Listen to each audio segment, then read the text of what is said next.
வணக்கம் அன்பு நண்பர்களே.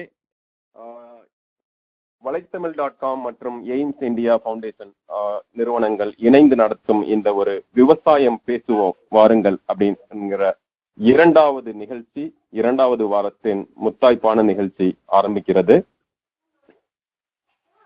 இந்த நிகழ்ச்சியில் ஒவ்வொரு வாரமும் நாம் நல்ல கள ஆய்வு செய்து கொண்டிருக்கும் உண்மையான சில விவசாயிகளையும் விவசாயம் சார்ந்த பல பணிகளில் ஈடுபடுத்தி கொண்டு பல பணிகள் செய்து கொண்டிருக்கும் சிலரை அடையாளம் கண்டு தமிழகத்திலிருந்து நம்முடைய இணைந்து கொண்டிருக்கிறார்கள்.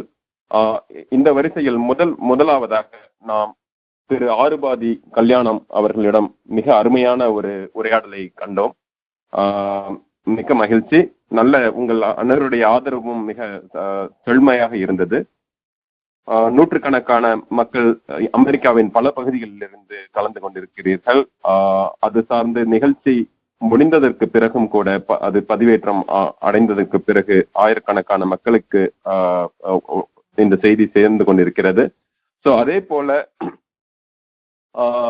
ஜப்பான் மாதிரியான பல்வேறு நாடுகள், சிங்கப்பூர், மலேசியா மாதிரியான பல நாடுகளில் இருந்தும் நம்மளுடைய தமிழக விவசாயிகள் சார்ந்த அவர்களுக்கான ஒரு அக்கறை கலந்த மக்கள் அனைவரும் சேர்ந்து இங்கு என்ன நடக்கிறது என்பதை நன்றாக கூர்ந்து கவனித்துக் கொண்டிருக்கிறார்கள். ஸோ அவர்கள் எல்லாருக்குமாக நாம் விவசாயத்தை பற்றிய விவசாயமும் நாமும் கிட்டத்தட்ட அதற்கான தொலைவு இன்னும் அதிகமாகிக் கொண்டே இருக்கிறது. அதாவது நம்மளுடைய பாரத நாடு பாத்தீங்கன்னா, இந்திய நாட்டில் விவசாயம் ஒரு முதன்மையான ஒரு தொழிலாக மட்டும் இல்லை, அது ஒரு வாழ்வியலாகவே இருந்தது. அந்த ஒரு வாழ்வியல் முறையிலிருந்து கொஞ்சம் கொஞ்சமாக நம்முடைய அந்த நவீனப்படுத்தலும் சரி, அல்லது வணிகத்துறை வணிகப்படுத்தலும் சரி, அல்லது நுகர்வு கலாச்சாரங்களும் சரி, நம்மை கொஞ்சம் கொஞ்சமாக இன்னும் அதிக தொலைவு ஏற்படுத்தி கொண்டே இருக்கிறது. அதை கவனித்துக் கொண்டு வந்திருக்கிறோம். நாம் எவ்வாறு, அதாவது இப்பொழுது இருக்கும் அந்த ஒரு நவீன யுகத்தில் இளைஞர்களும் சரி, அதாவது முதல் தலைமுறை மனிதர்கள் என்று சொல்லப்படும், அதாவது விவசாய குடும்பங்களில் இருந்து நன்கு படித்து நல்ல ஒரு வேலை அல்லது நல்ல ஒரு வெளிநாட்டு வேலைகளிலும் சரி, அல்லது உள்நாட்டிலேயே மற்ற வணிக நிறுவனங்களிலும் சரி, வெவ்வேறு வேலைகளில் இருந்தாலும் தன்னுடைய கலாச்சாரம், தன்னுடைய தலைமுறை எங்கிருந்து தலையெடுத்தது என்று பார்த்தால் விவசாயம் ஒரு முக்கியமான ஒரு இதுவாக இருக்கும். ஸோ அந்த வரிசையில் இப்பொழுது நாம் மிக அருமையான ஒரு சிறப்பு விருந்தினர் நம்மிடையே இருக்கிறார். நிகழ்ச்சியை இன்னும் இப்பொழுது மிக முத்தாய்ப்பான இந்த நிகழ்ச்சியை ஆரம்பிக்க இருக்கிறோம். எனது பெயர் மகேந்திரன் பெரியசாமி. இங்கு வாஷிங்டன் டிசி பகுதியிலிருந்து பேசுகிறேன். நம்முடைய இணைப்பில் திரு குருசாமி அவர்கள். ஐயா, திரு குருசாமி அவர்களை பற்றிய ஒரு சிறிய அறிமுகம் சொல்லணும் அப்படின்னா, மதுரையிலிருந்து நம்முடைய கலந்து கொண்டிருக்கிறார். திரு குருசாமி அவர்கள் இந்திய விவசாய சங்கம் என்கிற ஒரு அமைப்பு, பாரத் கிருஷக் சமாஜ் அப்படின்ற ஒரு அமைப்பு, டாக்டர் பல்ராம் ஜாக்கர், நிறைய பேருக்கு தெரிந்திருக்கும். டாக்டர் பல்ராம் ஜாக்கர் ஒரு பெரிய விஞ்ஞானி, விவசாய துறையிலும் சரி பல்வேறு நவீனப்படுத்தும் முயற்சிகளில் இறங்கியவர். டாக்டர் பல்ராம் ஜாக்கர் விஞ்ஞானியாக மட்டும் இல்லாமல் விவசாயத்துறை அமைச்சராகவும் இருந்திருக்கிறார். அவர் ஏற்படுத்திய அந்த அமைப்பு பல மாநிலங்களில் மிகவும் விரிவாக சென்றடைந்து இந்திய விவசாயிகளுக்காக பல்வேறு பணிகள் செய்து கொண்டிருக்கிறார்கள். அந்த அமைப்பின்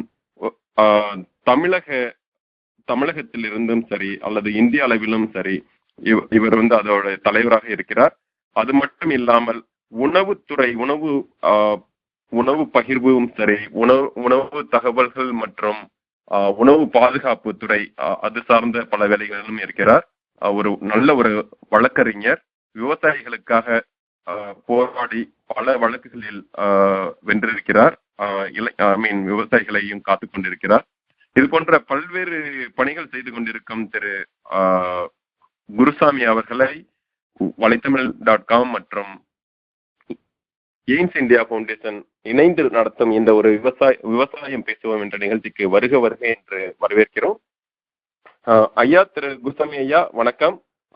அதாவது நெல்லுக்கு இறைத்த நீர் வாய்க்கால் ஒளியோடி புல்லுக்கும் ஆகிய பொசியுமாம் அப்படின்ற மாதிரியான நீர் வளங்கள் நிறைஞ்ச நம்ம நாடு.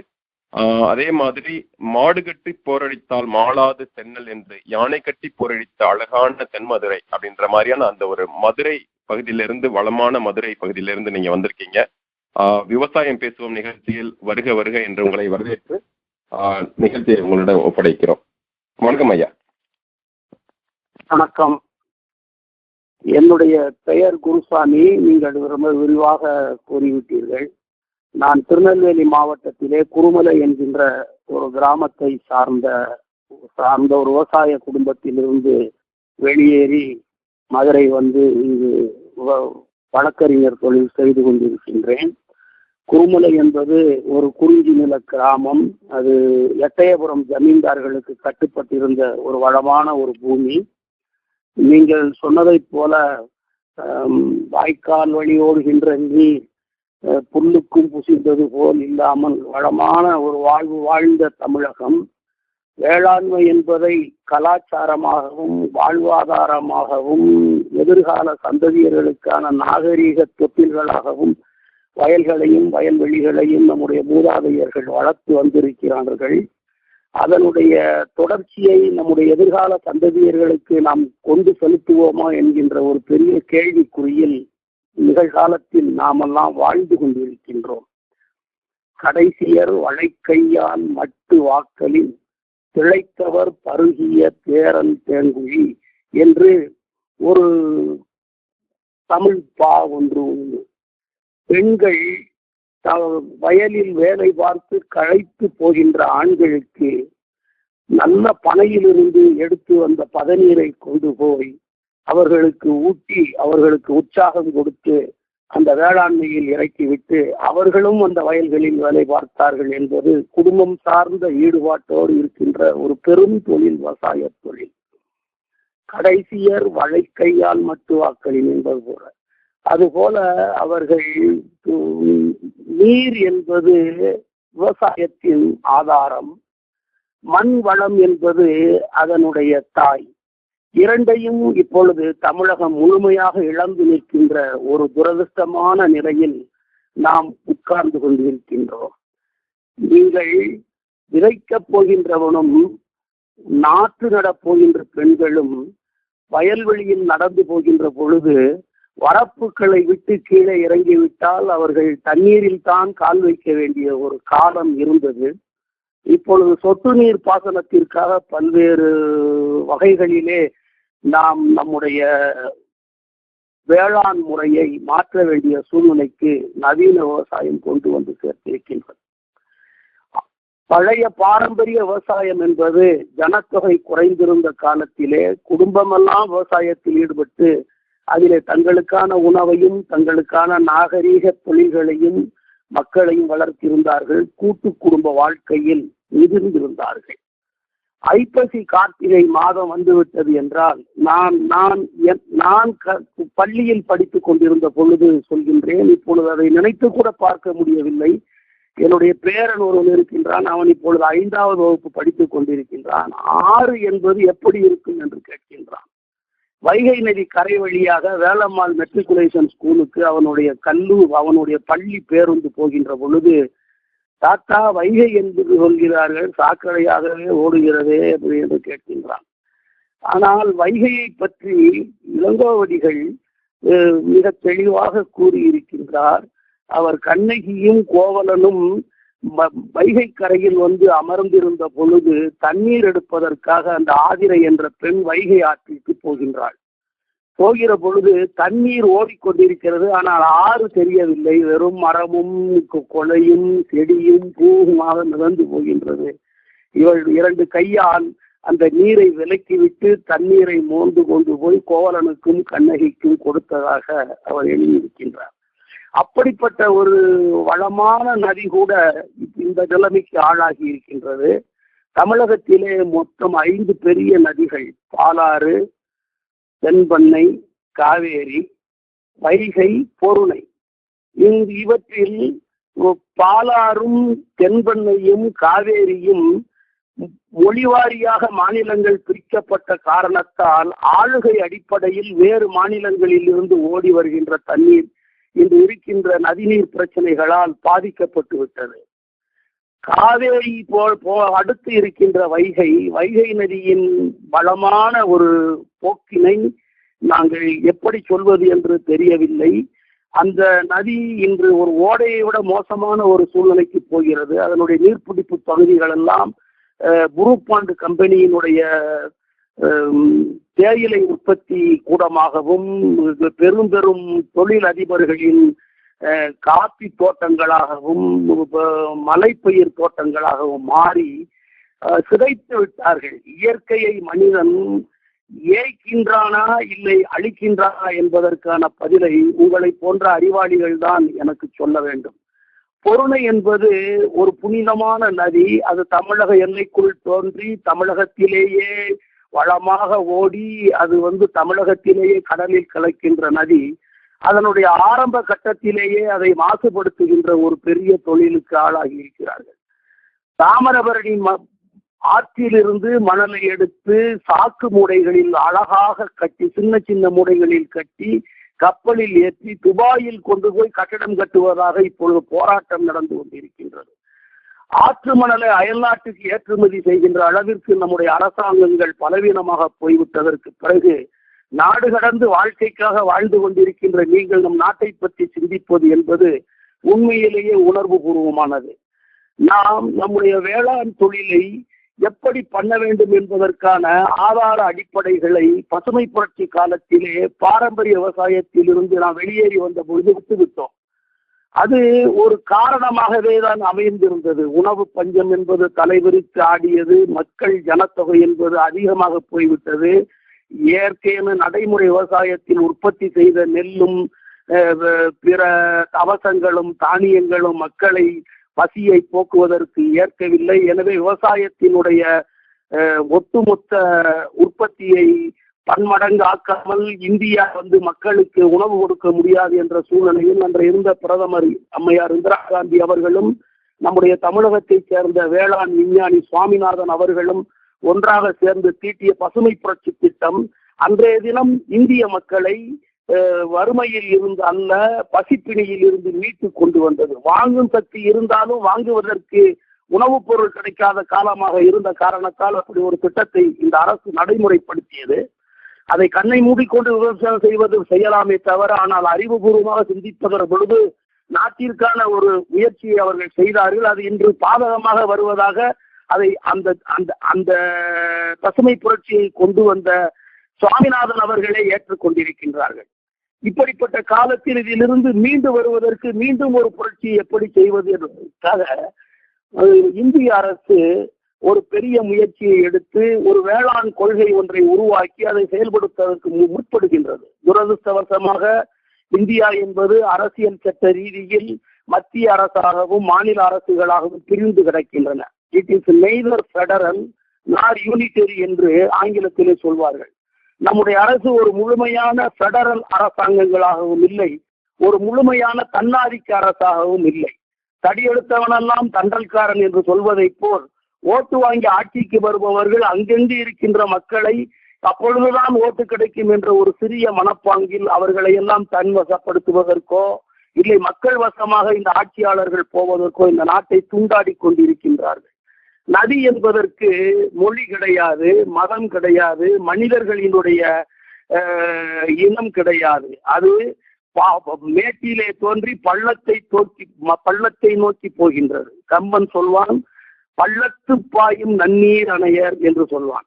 பள்ளம் எங்கெங்கு இருக்கிறதோ அங்கெல்லாம் போகிறது. காவிரியினுடைய மொத்த கேட்ச்மெண்ட் ஏரியா, அதாவது நீர்பிடிப்பு பகுதி 44,000 சதுர கிலோமீட்டர். அந்த 44,000 சதுர கிலோமீட்டரிலையும் 45% பூமி தமிழகத்திலே இருக்கின்றது. தமிழகத்தில் தோன்றுகின்ற அந்த ஆறு மலைப்பாங்கான பகுதிகளிலே அவைகள் பாய்ந்து எங்கெங்கோ போய் இறுதியில் தமிழகத்திற்கே சேருகின்ற ஒரு சூழ்நிலை இருந்தாலும் இன்று இருக்கின்ற அரசியல் பாகுபாடு காரணமாக அரசாட்சி கொள்கைகளில் இருக்கின்ற விதிமுறைகள் காரணமாக அரசமைப்பு சட்டத்தின் விதிமுறைகளை ஒழுங்காக பயன்படுத்த வேண்டும் என்கின்ற ஒரு தேசிய நோக்கற்ற ஆட்சிகள் மாநிலங்களில் வருவது காரணமாக தமிழகம் நீர்நிலைகளிலே வெகுவாக பாதிக்கப்பட்டிருக்கின்றது. பாலாறு என்பது இல்லாமலே போய்விட்டது. தென்பெண்ணையாறு என்பது எந்த அளவிற்கும் ஒரு அர்த்தமற்ற ஒரு நதியாக போய்விட்டது. சென்னையில் இருந்து தெற்காக வருகின்ற பொழுது செங்கல்பட்டில் பாலாற்றையும் விழுப்புரம் தாண்டி பெண்ணையாற்றையும் திருச்சிக்கு பக்கத்தில் காவேரி ஆற்றையும் பார்ப்பதற்கு தூக்கத்தில் கூட முடித்துக் கொண்டிருப்பார்கள். ரயிலில் வருகின்ற பிரயாணிகள், பஸ்ஸில் வருகின்ற பிரயாணிகள். அந்த அழகான அந்த நதிகளை எல்லாம் இழந்துவிட்ட இந்த தமிழகத்தில் நாங்கள் சீரழிந்து கொண்டிருக்கின்றோம். இதை மீட்டெடுப்பதற்காக தமிழகத்தில் இருக்கின்ற ஆட்சியாளர்கள் அதை ஒரு அரசியல் கருவியாக மாற்றுகிறார்களே தவிர, நீங்கள் சொல்வதை போல் வேளாண்மை என்பது நாகரிகத்திற்கும் கலாச்சாரத்திற்கும் மனித வாழ்விற்கும் உகந்த ஒரு அடிப்படை ஆதாரம் என்கின்ற தத்துவத்தை அவர்கள் மறந்துவிட்டு இருக்கின்றார்கள். பெருந்தலைவர் காமராஜர் அவர்கள் முதல் மந்திரியாக இருந்த பொழுது புன்னம்புழா அந்த ஆழியாறு திட்டத்தை தமிழகத்திற்கு கொண்டு வர வேண்டும் என்ற ஒரு பேச்சு கேரளாவிற்கும் தமிழகத்திற்கும் எழுந்தது. அப்பொழுது பட்டம்தான பிள்ளை என்பவர் முதல் மந்திரியாக இருந்தார். அவரோடு காமராஜர் பேசினார். 2 முறை திருவனந்தபுரம் சென்றிருக்கின்றார். பட்டம்தான பிள்ளை அதற்கு ஒப்புதல் கொடுத்ததற்கு பிறகு அரசு மாறி பின்னாடி நம்பூதிரிபாடு அவர்கள் முதல் மந்திரியாக வந்துவிட்டார். அவரையும் 2 முறை சென்று சந்தித்து மலை மீது ஏறி யானையில் அமர்ந்து அந்த ஆழியாறு புன்னம்புழாவிற்கான ஆற்று பொம்மம் நீர்பிடிப்பு பகுதிகளை யானையில் அமர்ந்தே பார்த்து அதை திட்டமாக கொண்டு வந்து அந்த மந்திரிகளோடு பேசி தன்னுடைய அரசியல் மேலாண்மையின் காரணமாகவும் ஒரு அரசியல் தலைவனாக மட்டுமில்லாமல் நாட்டுக்கான தலைவனாக இருந்த காரணத்தினாலும் சுயநலத்திற்கு அப்பாற்பட்ட ஒரு பொதுநல ஆட்சி நடத்திய காரணத்தாலும் அதை திருமூர்த்தி அணை என்ற அணை 1000 அடி உயரத்தில் இருக்கின்றது. 3450 அடி உயரத்தில் இருக்கின்ற தண்ணீரை 9 மலைகளிலே குடை வழியாக கீழே இறக்கி tunnels 9 tunnels and 45 kilometers of contour canals சமநிலை கால்வாய்களை 45 கிலோமீட்டருக்கு அமைத்து அந்த தண்ணீரை கீழே கொண்டு 1,10,000 ஏக்கரை சாகுபடி செய்கிறார்கள். அது மாதிரி ஒரு பொது நோக்கும் பொது பார்வையும் நாடு என்பது ஒன்று, மக்கள் என்பது நம்மை சார்ந்தவர்கள் என்ற நிலையை விட்டு கேரளத்துக்காரன் கேரளத்திற்கும், தமிழகத்துக்காரன் தமிழகத்திற்கும், கர்நாடகத்துக்காரன் கர்நாடகத்திற்கும் என்கின்ற ஒரு அரசியல் போட்டியை இன்றைய இருக்கின்ற பலவீனமான அரசியல்வாதிகள் உருவாக்கி இருக்கிறார்கள். தமிழகத்திலும் சரி, கேரளத்திலும் சரி, கர்நாடகத்திலும் சரி நடந்து கொண்டிருக்கின்ற நிலைமை இதுதான். எனவே இனிமேல் எதிர்காலத்தில் தண்ணீரை நம்பி விவசாயம் என்பது தமிழகத்தில் ஒரு தருதலையான நிலைக்குத்தான் போகும் என்பது என்னுடைய கருத்து. தமிழகத்தில் விவசாய சங்கங்கள் எப்படி இருக்கின்றன என்று கேட்டால் பல்வேறு சங்கங்கள் இருக்கின்றன. அவர்கள் எல்லாம் தங்களுக்குள் ஒன்றுபட்டு வருவதற்கான சூழ்நிலைகள் உருவாகுவதற்கு மறுக்கின்றன. காரணம் என்னவென்றால், ஒரு விவசாயத்தை மேம்பட்ட முறையிலே ஆராய்ச்சி செய்து அதனுடைய ஈடுபாடுகளை கண்டறிந்து எவ்வாறெல்லாம் கொண்டு வர வேண்டும் என்பதற்கான ஒரு பேச்சுவார்த்தைகள் விவசாய சங்க தலைவர்களிடையே இல்லை. காவேரியை சார்ந்தவர்கள் காவேரிக்கும், வைகையை சார்ந்தவர்கள் வைகைக்கும், பொருணையை சார்ந்தவர்கள் பொருணைக்கும், பாலாற்றை சார்ந்தவர்கள் பாலாற்றுக்குமே பேசுகிறார்கள். வைகையிலே மேல் பாசனத்தில் இருப்பவன் தன் ஊருக்கு தண்ணி வேண்டும் என்று நினைக்கின்றான். கீழ்ப்பாசனத்தில் இருப்பவனுக்கு ராமநாதபுரம் கண்மாயிலே நாரை பறக்காக 48 மடைகளை கொண்டு ராமநாதபுரம் கண்மாய் வங்க கடலோரத்தில் இருக்கிறது. அதற்கு இந்த தண்ணி போச்சு, அந்த தண்ணி போகணுமா வேண்டாமா என்கின்ற கவலை மேலே இருப்பவனுக்கு இல்லை. அவன் போர்வெல்ல போட்டு எடுத்துக்கிட்டு போறார்கள்.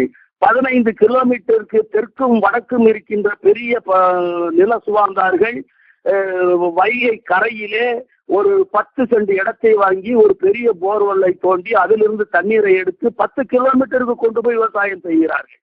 எனவே இது மாதிரி ஒரு பெரும் போக்குகள் கரையிலே இருப்பவன் தண்ணீருக்கு இல்லாமல் திண்டாடுகின்ற பொழுது எங்கோ இருப்பவர்களால் பண்ண முடியும் என்கின்ற ஒரு சூழ்நிலையை இந்த அரசு ஒரு கொள்கையற்ற ஒரு போக்கிலே அனுமதித்துக் கொண்டிருக்கின்றது. இந்த மாதிரி ஒரு சூழ்நிலையிலே விவசாயம் அரசியல் ரீதியாக திண்டாடி கொண்டிருக்கிற பொழுது வேளாண் தொழில் சார்ந்த அரசியல் பிரதிநிதித்துவத்தை இந்த நம்முடைய அரசமைப்பு சட்டம் கொடுக்க மறுத்திருக்கின்றது. இப்போ விவசாயிகளுக்கும் விவசாயிகளுக்காக பாடுபடுபவர்களுக்கும் அவர்களை பற்றி சிந்திப்பவர்களுக்குமாக இந்த அரசியல் கட்சிகள் தன்னுடைய 234 இடங்களிலே ஒரு 5 இடத்தை கொடுக்கலாம், 10 இடத்தை கொடுக்கலாம். அவர்கள் வந்து அதை பற்றி அங்கு பேசுவார்கள்.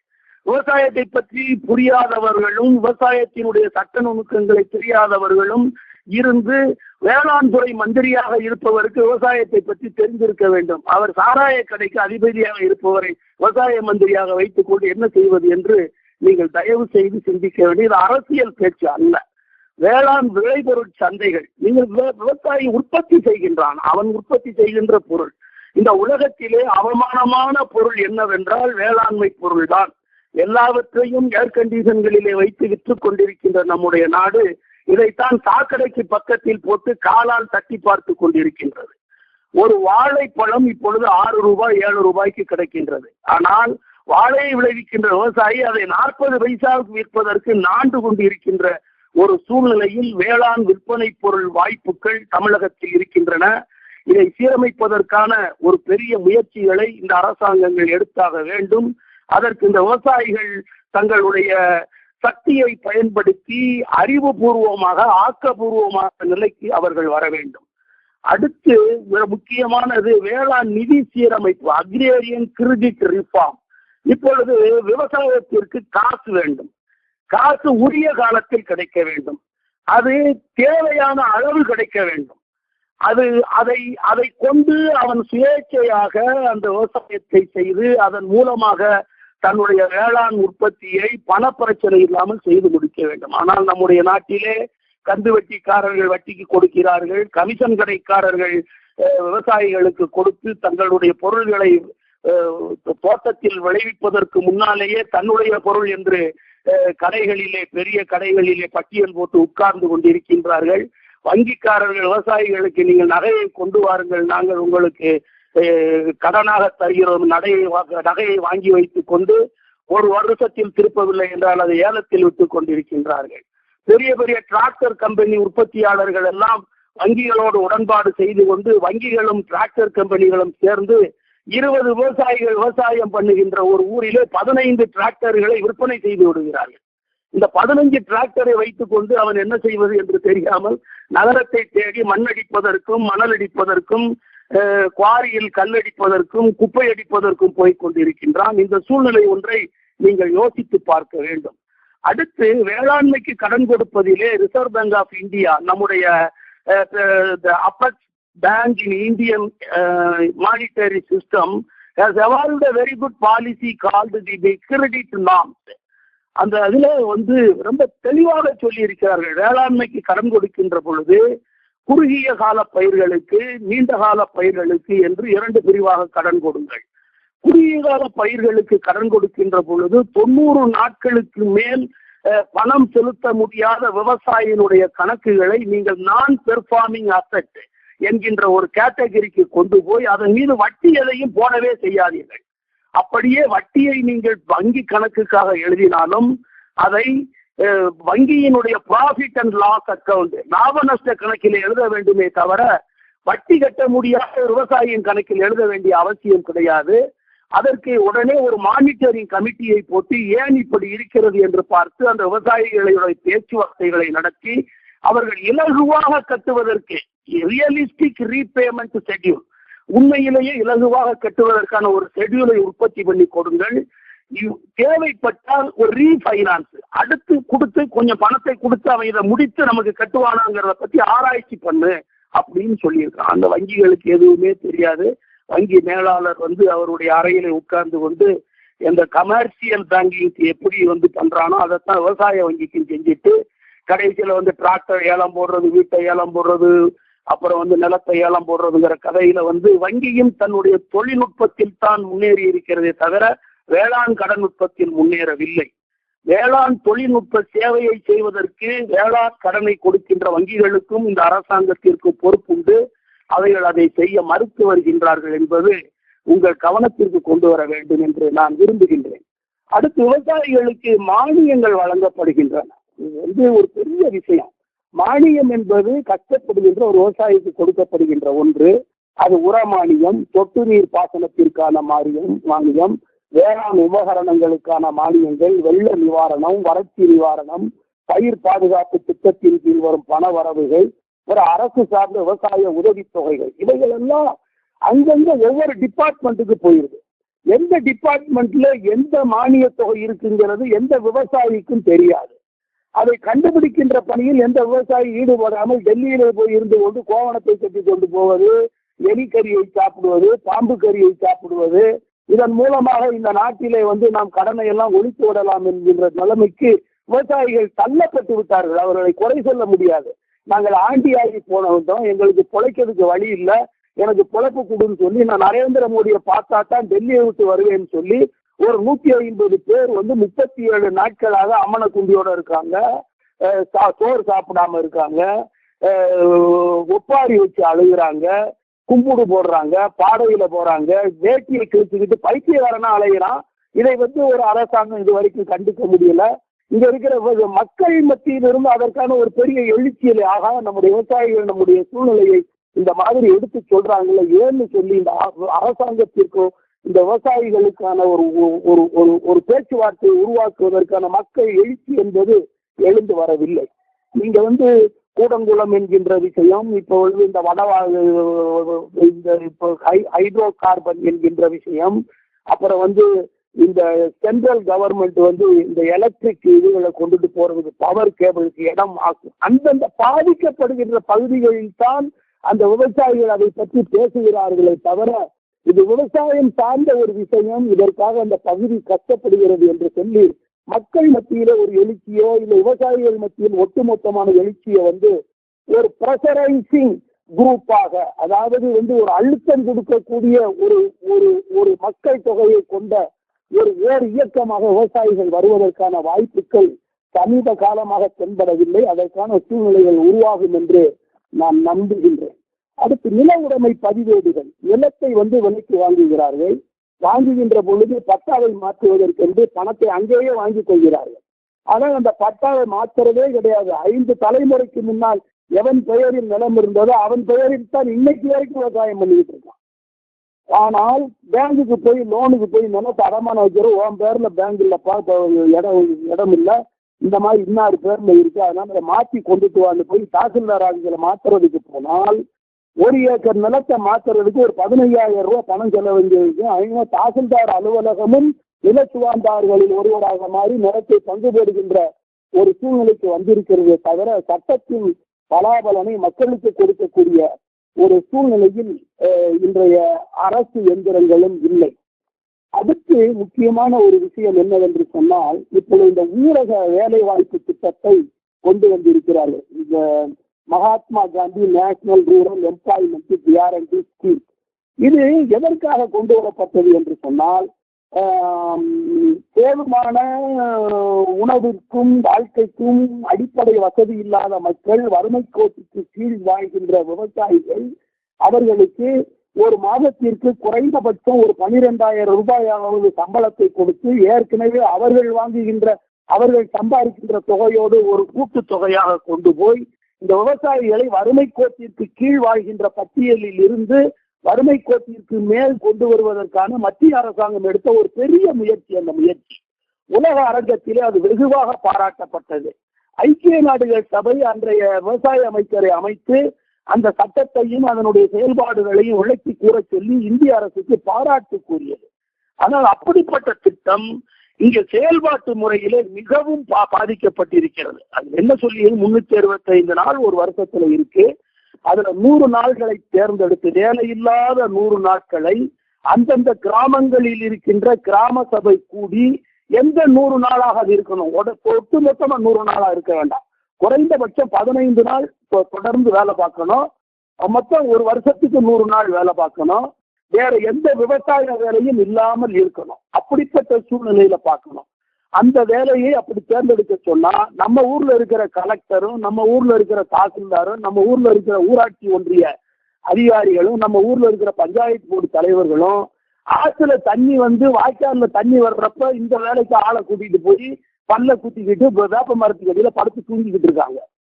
என்ன அதிலே வருகின்ற அந்த 140 ரூபாய் சம்பளம் இப்போ குறைந்தபட்ச கூலியை கொடுக்க வேண்டும் என்று கோர்ட்டே உத்தரவு போட்டு உண்மையிலேயே ஏழை மக்களுக்கான ஒரு பெரிய வாழ்வாதாரத்தை கொடுக்க வேண்டிய திட்டத்தை இந்த அரசியல்வாதிகள் எல்லாம் ஒரு அரசியல் கருவியாக மாற்றி அது ஒரு ஊழல் நிறைந்த திட்டமாகவே மாற்றி அதை கொண்டு வந்த அரசாங்கத்தையே கவிழ்த்து விட்டார்கள் என்பது என்னுடைய கருத்து. எனவே இது ஒரு மாதிரி ஒரு நீந்த தெரியாதவனை ஒரு கிணத்துல தள்ளிவிட்ட மாதிரி இதற்கு ஒரு பயிற்சியும் இதை செயல்படுத்துகிற அதிகாரிகளுக்கு உரிய ஒரு நடைமுறை விதிகளையும் இல்லாமல் அரசியல் நோக்கில் ஒரு திட்டத்தை கொண்டு வந்து பணத்தை சிதைத்து அது பயன்படுகிற மக்களுக்கும் போய் சேராமல் நல்ல முறைக்கு சேராமல் அதை கொண்டு வந்த அரசாங்கத்திற்கு நல்ல பேர் இல்லாமல் இந்த மாதிரி ஒரு சூழ்நிலை உருவாக்கி இருக்கிறது.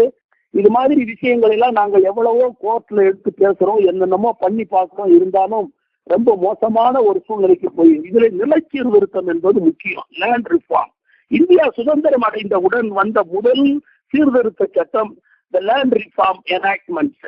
இந்த நிலச்சீர்திருத்த சட்டங்கள் ஏட்டு சுரக்காயாகவே இன்றைக்கு வரைக்கும் இருக்கு. ஏறத்தாழ 60 ஆண்டுகள் முடிந்திருக்கு சுதந்திரம் பெற்று. அதன் மீது எந்த விதமான ஒரு நல்ல பார்வையும் வரவில்லை. லேண்ட் ரிஃபார்ம் நிலச்சீர்திருத்தம் என்பது நடைமுறைக்கு வந்த மாநிலங்களிலே மேற்கு வங்க மாநிலத்தை தலையாய மாநிலமாக கூறுவார்கள். ஆனா தமிழகத்திலே அதற்கான அடிப்படையே கிடையாது.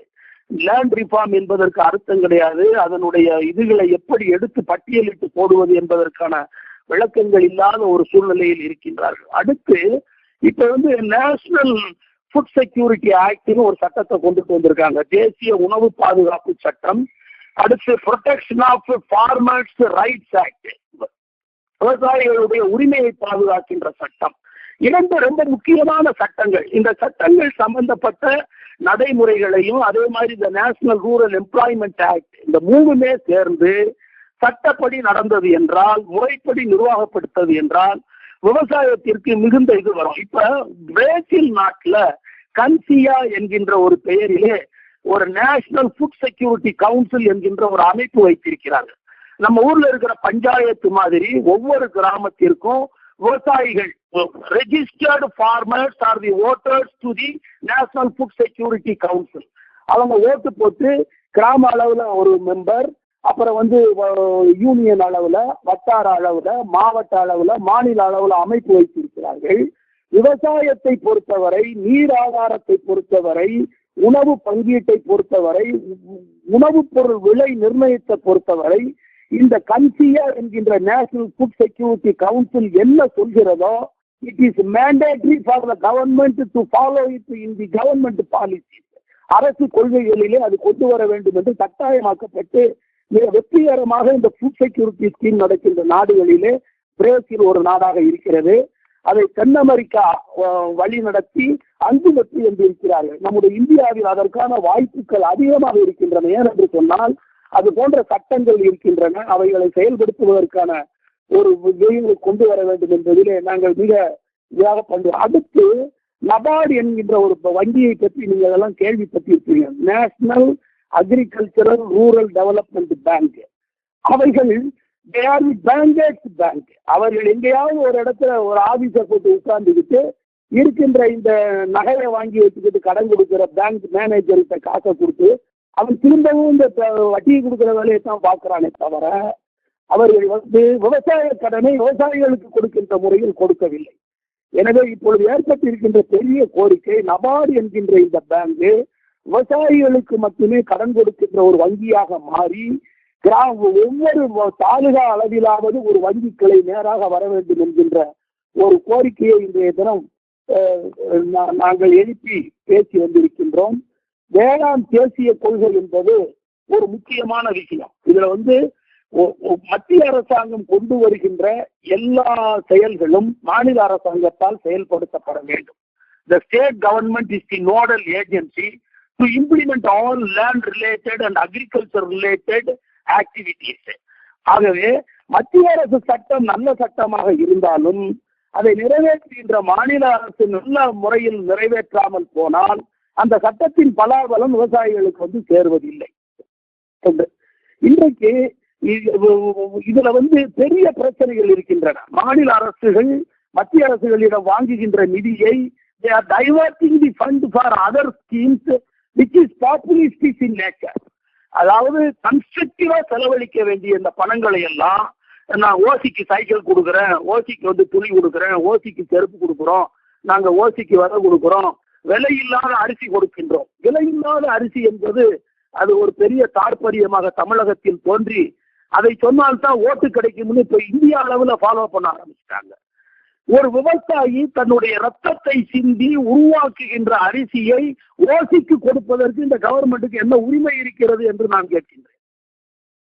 அந்த விவசாயியிடம் உரிய விலையை கொடுத்து நீங்கள் வாங்கி அதை நீங்கள் என்ன வேணாலும் செஞ்சுட்டு போங்க, அந்த நாட்டை நாசப்படுத்துங்கள் என்பது விவசாயியினுடைய கோரிக்கை. ஆனால் அது நல்ல கோரிக்கை இல்லை என்பது ஒரு நடுநிலையாளர்களுடைய சிந்தனை. எனவே விவசாயியிடம் இருந்து உற்பத்தி ஆகின்ற நெல்லை உரிய வழியில் வாங்குவதற்கே வழி இல்லை. அவன் கொண்டுகிட்டு போய் வேளாண்மை வந்து விவசாயம் தழைத்து தை மாதம் அறுவடையாகி தை பொங்கலிட்டு குதுகுலித்த இந்த தமிழ் சமுதாயம் களத்துல கொண்டுகிட்டு போய் நெல்லை பூரா குளிச்சு வச்சு இந்த அரசாங்கம் எப்போ வந்து வாங்கணும்னு எதிர்பார்த்து கொண்டு இருக்கின்றான். அந்த காலத்துல அப்படி கிடையாது. கொண்டுகிட்டு போய் வீட்டுல கொண்டுகிட்டு போய் அதுக்குன்னு தனி இடம் இருக்கும், அங்க கொண்டு போய் போட்டுருவான். அது வந்து தனக்கு பயன்படும். தேவையான காலங்களில் வியாபாரிகள் வீடுகளில் போய் விவசாய பொருட்களை வாங்கி கொண்டு போய் விற்பனை செய்வார்கள். அதுதான் தமிழர்களுடைய பாரம்பரிய நடைமுறை. ஆனால் இன்றைக்கு ஒரு விவசாயி களத்தில் அடித்த நெல்லை தூக்கி கொண்டு போய் கவர்மெண்டினுடைய குடோனுக்கு செலுத்துவதற்கு வரிசையில் காத்து கொண்டு 10 நாள் காத்துட்டு இருக்கிறான். அந்த 10 நாள் ஒரு நாளைக்கு 300 ரூபாய் நினைக்கு ஒரு 3000 ரூபாய் செலவழித்தால் தான் ஒரு 20,000 ரூபாய் நெல்லை விற்க முடியும் அப்படிங்கிற ஒரு சூழ்நிலையை இந்த அரசாங்கம் உருவாக்கி இருக்கின்றது. நல்ல அரிசிக்கு வந்து இன்னைக்கு வந்து 54 ரூபாய் கொடுத்தா தான் ஒரு நல்ல அரிசி கிடைக்குங்கிற சூழ்நிலை இருக்கின்றது. தஞ்சாவூர் வந்து உலகத்திலேயே முதன்மை பெற்ற ஒரு டெல்டா ரீஜியன். அதனுடைய நீர்பிடிப்பு பகுதிகளும் அது உருவாக்கி இருந்த டெல்டா பகுதிகளும் பாசன முறைகளையும் உலகம் கற்றுக்கொள்ள வேண்டும் என்று கூறப்பட்டிருந்தது. அது இன்றைய தினம் வந்து சுண்ணாம்பாக மாறிக்கொண்டிருக்கின்றது. அந்த பகுதியிலே பிரயாணம் பண்ணினால் ஆனந்தமாக போய்கொண்டிருந்த காலமெல்லாம் போய் இப்படியும் ஒரு நிலைக்கு இந்த நாடு போய்விட்டது என்கின்ற ஒரு சூழ்நிலைக்கு வருகின்றது. எனவே தமிழர்கள் நிலங்களை பல வழியாக பிரித்து வைத்தார்கள். மருதம் என்று சொன்னார்கள், முல்லை என்று சொன்னார்கள், நெய்தல் என்று சொன்னார்கள், குறிஞ்சி என்று சொன்னார்கள், பாலை என்று சொன்னார்கள். ஆனால் அதே நேரத்தில் பட்டினத்து பாலை என்ற நூலிலே மருதமும் குறிஞ்சியும் பிரிந்து, மருதமும் குறிஞ்சியும் முல்லையும் பிரிந்து பாலை என்பதோர் படிவமும் கொண்டதே என்ற ஒரு பாட்டு இன்றைக்கு உண்மையாகி இருக்கிறது. அமெரிக்கா வாழ்கின்ற தமிழக தோழர்களே, அநேகமாக தமிழகம் பாலைவனத்தை ஒட்டி போகக்கூடிய ஒரு சூழ்நிலைக்கு உருவாகிவிட்டது. Unless and otherwise there is an equitable distribution of the water resources among the water sharing states, the Tamil Nadu will be a water drought region. It will go into a deserted life. அதில் எந்த விதமான மாற்றமும் கிடையாது. அதற்கான உத்திகளை கடைபிடிப்பதற்கு ஒரு தைரியமான அரசியல் தலைமை தமிழகத்தில் இல்லை. நாட்டிற்குரியதை பகிர்ந்து கொடுக்க வேண்டும் என்கின்ற ஒரு பெருந்தன்மை வாய்ந்த அரசியல் தலைமை இந்தியாவில் இல்லை. கேரளத்திலும் கர்நாடகத்திலும் ஆந்திராவிலும் ஆட்சி செலுத்துகிறவர்கள் இல்லாமல் மக்களை மயக்குகிறவர்களாக இருக்கின்ற காரணத்தால் என் தண்ணி என் ஊருக்கு அப்படின்னு சொல்றானே தவிர அந்த தண்ணி எங்கே போனது என்பதை சிந்திக்க தவறுகிறார். The lower riparian right is the primary right of the citizens of any country என்பது இன்டர்நேஷனல் கோடு. வாட்டர் யூசேஜ் பாலிசியில சர்வதேச சட்டம் கீழமை விவசாய பகுதிகளுக்கான முக்கியத்துவம் மரியாதை கொடுத்து ஏற்றுக்கொள்ளப்பட வேண்டும் என்பது உலக சட்டம். அது இன்றைக்கு சர்வதேச சட்டம், இன்டர்நேஷனல் லா, அது இன்றைக்கு மறுதளிக்கப்படுகின்றது. நம்முடைய இந்தியாவிலே அரசமைப்பு சட்டத்திலே 262வது பிரிவு நதிநீர்களை பகிர்ந்து கொள்வதற்காக ஏற்படுத்தப்பட்ட சட்டம். அந்த பிரிவிலே 2 பகுதிகள் உண்டு. அதிலே ஒரு பகுதியில் இப்பொழுது இன்டர்ஸ்டேட் வாட்டர் டிஸ்பியூட் ஆக்ட் என்கின்ற மாநிலங்களுக்கு இடையான நதிநீர் பகிர்வு சட்டம் என்கின்ற ஒரு சட்டத்தை கொண்டு வந்து இந்த வழக்குகளை நடத்தி அதை முடியாத வழக்குகளாக மாற்றிக் கொண்டிருக்கிறார்கள். இப்படி ஒரு சூழ்நிலை இருக்கின்ற பொழுது பாராளுமன்றமே take all rivers, river basins and river valleys under its control and evolve a policy for equitable distribution of water resources என்கின்ற நம்முடைய அரசியல் சட்ட தந்தைகளினுடைய கனவை நனவாக்குகின்ற காலம் ஒன்று வந்தாலே ஒழிய தமிழகத்திற்கு காவேரி நீரும் பாலாற்று நீரும் தென்பெண்ணை நீரும் கிடைக்கப் போவது இல்லை. மதுரைக்கு கிடைக்கின்ற இந்த முல்லை பெரியார் தண்ணீரையும் கேரளத்துக்காரர்கள் கொண்டு போவதற்கு இது ஆவலாக எதிர்பார்த்து கொண்டு இருக்கிறார்கள். அது சட்ட ரீதியாக தற்காலிகமாக பாதுகாக்கப்பட்டிருக்கின்றது. விவசாயிகளை பொறுத்தவரையில் தாங்கள் விளைவிக்கின்ற பொருளுக்கு உரிய விலையை ஈட்டிக் கொள்ள முடியவில்லை. சர்க்கரை ஆலைகள் இருக்கின்றன. அத்தனை சர்க்கரை ஆலைகளும் இப்போது கிட்டத்தட்ட 2450 கோடி ரூபாயை விவசாயிகளுக்கு பாக்கியாக கொடுக்க வேண்டும்.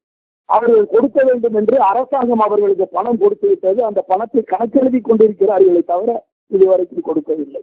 நெல் உற்பத்தி பண்ணுபவர்களாக இருந்தாலும் சரி, சர்க்கரை உற்பத்தி பண்ணுபவர்களாக இருந்தாலும் சரி, தேங்காய் உற்பத்தி பண்ணுபவர்களாக இருந்தாலும் சரி, எல்லாரும் பாதிக்கப்பட்டிருக்கிறார்கள். பனை மரம் தமிழகத்தின் அடையாள மரம். பனை தொழில் தலை சிறந்த தொழில். பனையிலிருந்து உற்பத்தி ஆகின்ற பதநீரும் கருப்பட்டியும் தேனும் தினைமாவும் போல் மிகவும் அருமையான பொருள். அந்த பனை மரங்கள் எல்லாம் அந்த காலத்தில் இருந்த நம்முடைய மூதாதையர்கள் அவைகளை சீவி சிங்காரித்து பதனி இறக்கி குடித்து ஒரு மரத்து பதனியை 48 நாள் குடித்தவன் இளமையாகவே இருப்பான் என்று இன்றும் சொல்கின்றார்கள். ஆனால் பனை மரத்தை பூரா ஏலமிட்டு செங்கச்சூளைக்கு விறகாக மாற்றிக் கொண்டிருக்கிறார்கள். இதை அரசாங்கம் கட்டுப்படுத்த முடியவில்லை.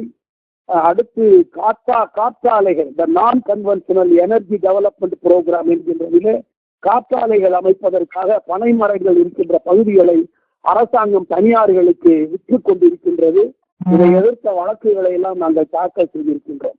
அடுத்து லேண்ட் அக்விசிஷன் லா, நிலமெடுப்பு சட்டம்.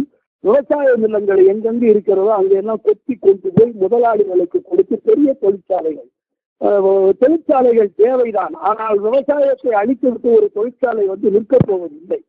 Kho kho Cola company, Pepsi Cola கம்பெனிகள் இவைகள் எல்லாம் இந்த தமிழகத்திலே பொருணை நதியிலே பாசனத்திற்கு தண்ணீர் கொடுத்து there is no water carrying capacity of this river for the current year என்று அரசாங்கம் ஜீவோ போட்டுவிட்டது. தாமிரபரணியிலே இந்த நடைமுறை ஆண்டிலே விவசாயத்திற்கு தண்ணீர் கொடுக்கின்ற சக்தி தாமிரபரணியில் இல்லை என்று சொல்லிவிட்டது. ஆனால் கொக்கோ கோலா கம்பெனிக்கும் பெப்சி கோலா கம்பெனிக்கும் 10,000 லிட்டர் 37 ரூபாய் 50 பைசா விலை பேசி ஒரு 9 million litres are sold every day to these companies by the government of Tamil Nadu. அரசாங்கம் விற்றுக் கொண்டிருக்கிறது. மானூர் என்கின்ற ஒரு பெரிய குளம், கங்கை கொண்டான் என்கின்ற ஒரு பெரிய குளம் 22,000 ஏக்கர் ஆயக்கட்டு பகுதியில் உள்ள விவசாயிகள் பிச்சை எடுத்துக் கொண்டிருக்கிறார்கள். இது மாதிரி தண்ணீர் பிரச்சனை, அரசியல் பிரச்சனை, அரசாங்கத்தினுடைய கொள்கை பிரச்சனை, தங்களுடைய சுய முயற்சியின்மை, ஒற்றுமையின்மை அனைத்தாலும் பாதிக்கப்பட்டிருக்கிறார்கள். அடுத்து தமிழகத்தில் இனிமேல் விவசாயம் நடந்துதான் தமிழர்கள் சாப்பிட வேண்டும் என்கின்ற நிலை இல்லை என்கின்ற ஒரு சூழ்நிலையை கொண்டு வந்து விட்டார்கள். ஜவஹர்லால் நேரு சொன்னார், anything can halt but not agriculture என்று சொன்னார். எதை வேண்டுமானாலும் நிறுத்திவிடலாம், விவசாயத்தை நிறுத்தக்கூடாது என்று சொன்னார். ஆனால் இன்றைக்கு இருக்கின்ற பிரதமர்கள் we have to reduce the population of agrarian sector into 8% என்று சொல்கிறார்கள். 8% என்றைக்கு விவசாயிகளை நீங்கள் குறைக்கிறீர்களோ அப்பொழுதுதான் முன்னேற முடியும் என்று கூறுகிறார்கள்.